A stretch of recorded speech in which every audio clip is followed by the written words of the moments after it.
দেখেন এটা হচ্ছে ডোরের মার্ক, এখানে ক্লিক করেন, এটা ডোরের মার্ক। তো এইটা দিয়ে বোঝাতে চাইছি যে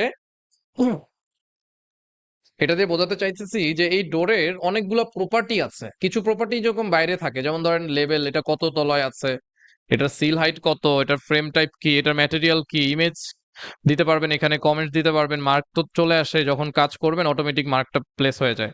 এটা কি নতুন না পুরাতন, এই ধরনের অনেক প্রপার্টি এখানে আছে, এগুলো কি ইনস্ট্যান্স প্রপার্টি বলে। আমরা এই ডোরটা যদি সিলেক্ট করে এডিট টাইপে যাই, তখন এখানে প্রচুর প্রপার্টি পাবেন আপনি।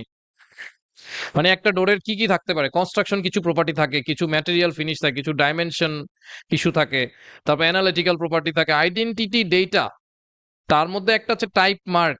দেখেন এই টাইপ মার্কটা যদি আপনি D1 করে দেন, ওকে, তারপরে এখানে অনেক কিছুই আছে।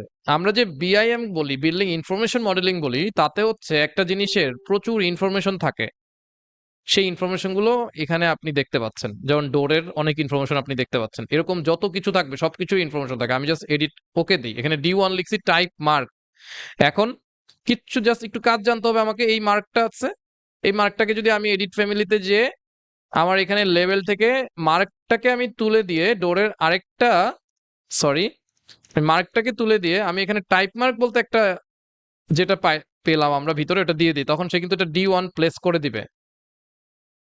কি করে দিবে? D1 প্লেস করে দিছে অটোমেটিক্যালি, দেখেন সবগুলোতে।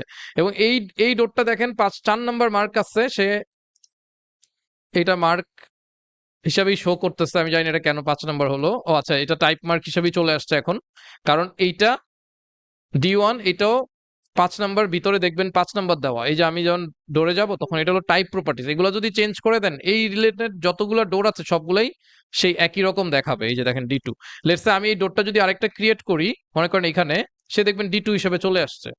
এইটা হচ্ছে আমাদের একটু শিখতে হবে জাস্ট, কিন্তু এইভাবে করে আমরা ডোরের ইয়েটা